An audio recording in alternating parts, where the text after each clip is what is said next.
तो चलिए आज के इस वीडियो को शुरू करते हैं। सबसे पहले बात करेंगे फॉर्म को कैसे भरना है। निर्वाचक का नाम, तो आप यहाँ पे बात को समझिए। आपके परिवार में 5 लोग हैं, 5 लोग में 5 लोग का अगर वोटर कार्ड बना है तो यहाँ पे 5 फॉर्म भरना पड़ेगा। तो किसी एक व्यक्ति का आप वोटर कार्ड लीजिए और वोटर कार्ड में होता है ईपिक नंबर, जैसे आधार कार्ड में होता है आधार नंबर, उसी तरीके से वोटर कार्ड में होता है ईपिक नंबर। तो जो भी व्यक्ति का आप वोटर कार्ड लिए हैं उस व्यक्ति का वोटर कार्ड में जो ईपिक नंबर है उसको यहाँ पे लिखेंगे, ईपिक नंबर लिख देंगे। इसके बाद जिनका ईपिक नंबर यहाँ पे लिखे हैं उनका यहाँ पे नाम लिखेंगे। तो नाम कैसे लिखेंगे, जैसे उनके वोटर कार्ड में नाम लिखा गया है वैसे यहाँ पे हिंदी में नाम आपको लिखना पड़ेगा।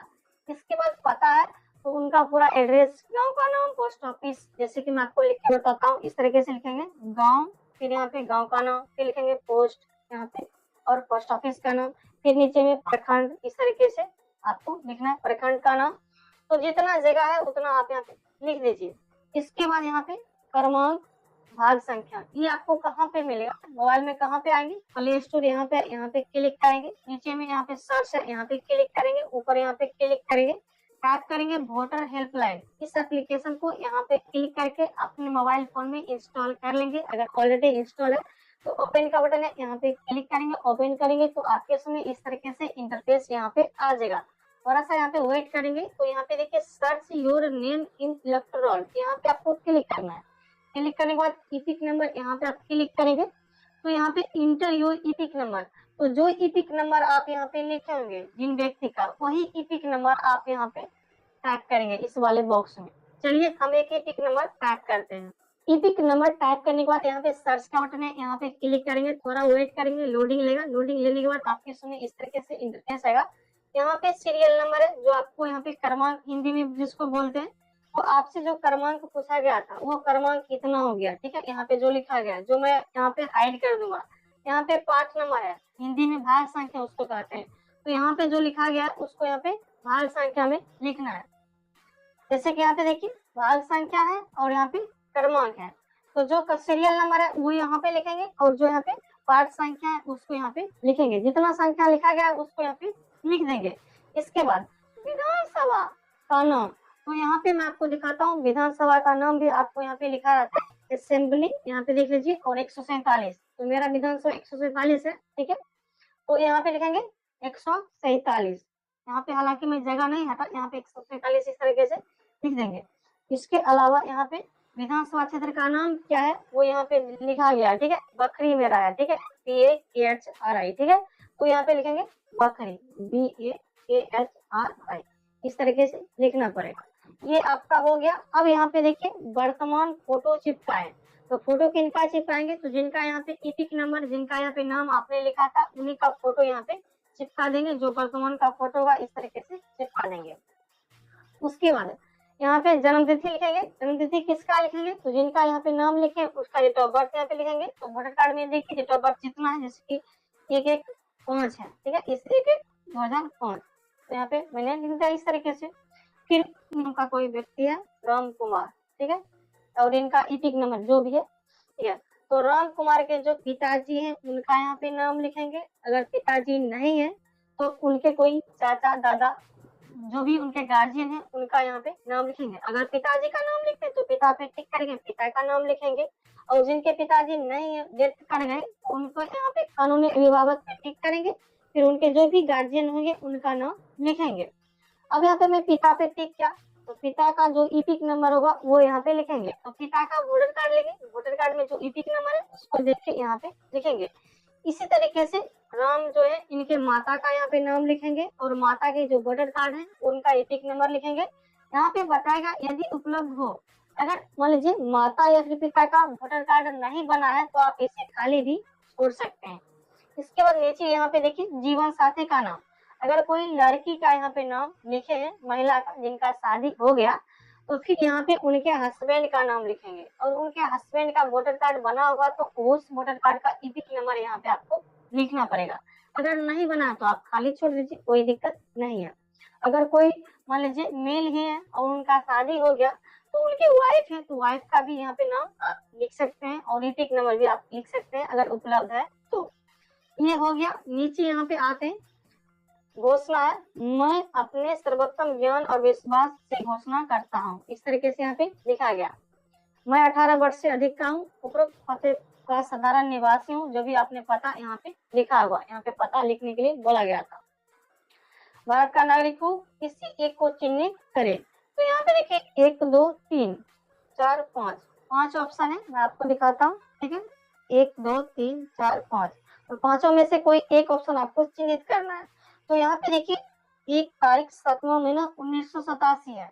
तो आपका जो डेट ऑफ बर्थ है, यानी यहाँ पे बताया गया मेरा जन्म भारत में 1/7/1987 से पहले हुआ, यानी 1 तारीख 7वां महीना 1987 से अगर आपका पहले का डेट ऑफ बर्थ है, जैसे कि इसका पहले का डेट ऑफ बर्थ क्या होता है मैं आपको समझा देता हूँ।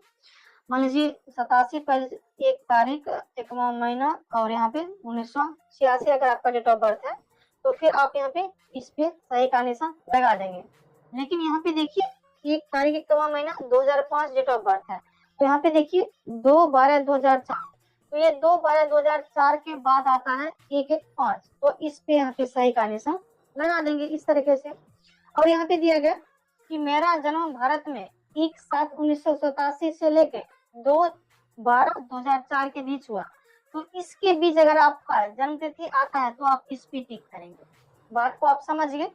जैसे कि अगर आपका डेट ऑफ बर्थ है मतलब 1/2/1999 है, तो ये किसके बीच आ रहा है, तो इसके बीच आ रहा है 1999 है। ठीक है, तो आप इस पे टिक करेंगे। बात को आप समझ गए। अब यहाँ पे देखिए अपने जन्म तिथि और जन्म स्थान को प्रमाणित करने के लिए नीचे दी गई सूची में से कोई भी दस्तावेज उपलब्ध कराएं। तो मैंने आपको वीडियो के शुरू में बताया था कि आपको जो ये फॉर्म भरने के बाद डॉक्यूमेंट्स लगता है, तो कौन सा डॉक्यूमेंट्स लगता है यहाँ पे देखिए डॉक्यूमेंट्स का लिस्ट दिया गया 1 से लेके 11 तक।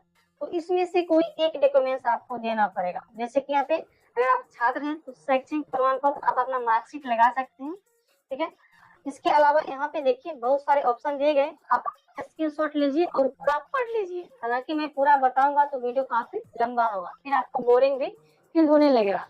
इसी तरीके से यहाँ पे देखिए अगर आप यहाँ पे टिक करते 2/12/2004 का मेरा यहाँ पे जन्म हुआ था 5 का, तो मैंने इस पे टिक किया। यहाँ पे बताएगा अपने जन्म तिथि या जन्म स्थान को प्रमाणित करने के लिए नीचे दी गई सूची में से कोई एक दस्तावेज उपलब्ध कराए, तो इसमें से कोई एक दस्तावेज देना है। इसके अलावा और भी दिया गया पिता के जन्म तिथि और जन्म स्थान को प्रमाणित करने के लिए कोई एक दस्तावेज, फिर माता के जन्म तिथि एवं जन्म स्थान को प्रमाणित करने के लिए कोई एक दस्तावेज। यदि माता पिता में से कोई भारतीय नहीं है तो अपने जन्म के समय वैध पासपोर्ट और वीजा की एक प्रति उपलब्ध कराएं। तो आप यहाँ पे पढ़ेंगे तो आपको सब कुछ ऑटोमेटिक समझ में आ जाएगा।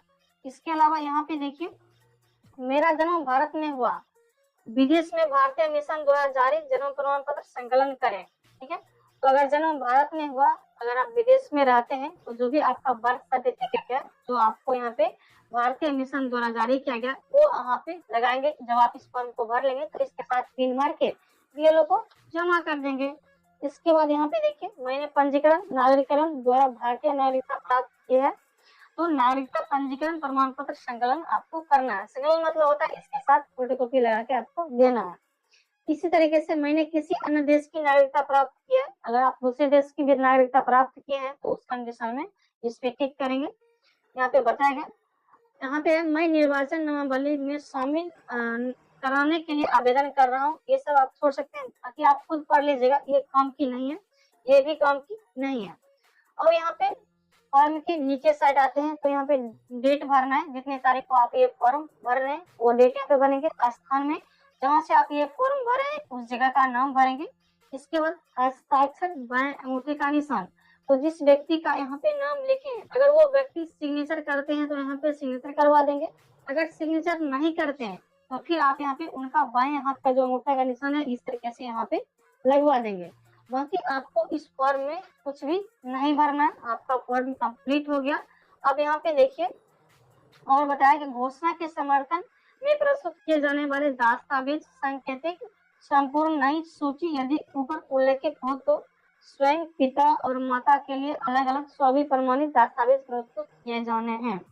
यानी माता और पिता के लिए अलग अलग स्व प्रमाणित मतलब होता है जो डॉक्यूमेंट्स आप लगा रहे हैं उसके नीचे आपका हस्ताक्षर होना चाहिए।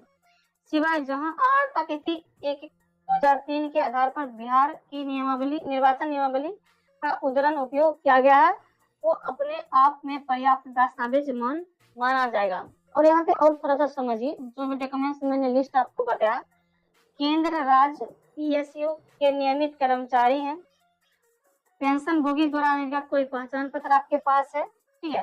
तो यहाँ पे आप पढ़िए, समझिए, जो डॉक्यूमेंट्स आपके पास है उसका फोटोकॉपी लगा के, जो भी फॉर्म आपने भरा फॉर्म के साथ फोटोकॉपी लगा दीजिए और बीएलओ को जमा कर दीजिए। तो मैंने आपको बता दिया फॉर्म को कैसे भरना। अगर आपको वीडियो पसंद आए हुई लाइक कीजिएगा, दोस्तों के साथ शेयर कीजिएगा। फिर भी आपको इसके रिगार्डिंग कोई सवाल है, कोई डाउट है तो कमेंट बॉक्स खाली कमेंट कीजिए, पूछिए, हम आपको 24 घंटे के अंदर रिप्लाई दे देंगे। बाकी हमारे चैनल पे अगर आप नए होंगे तो जरूर सब्सक्राइब करके बेल आइकन जो उसको ऑल प्रेस कर दिया, ताकि आगे से जब भी मैं वीडियो को अपलोड करूँ उसकी जो नोट्स रहेगी आपको टाइम टाइम मिलती रहेगी। यहाँ पे प्लेलिस्ट पे क्लिक करेंगे, यहाँ पे आपको नीचे आना है, नीचे आने के बाद आपको मिलेगा वोटर कार्ड का प्ले लिस्ट। तो जब आप उस प्ले लिस्ट में जाएंगे तो आपको वोटर कार्ड के रिगार्डिंग ढेर सारे वीडियोज मिल जाएंगे। मैं आपको दिखाता हूँ, यहाँ पे है, चलिए यहाँ पे क्लिक करते हैं। तो यहाँ पे देखिए वोटर कार्ड के रिगार्डिंग आपको ढेर सारे वीडियोज मिल जाएंगे। जो वीडियो आपको लगता है काम किया, आप उस वीडियो को देख सकते हैं।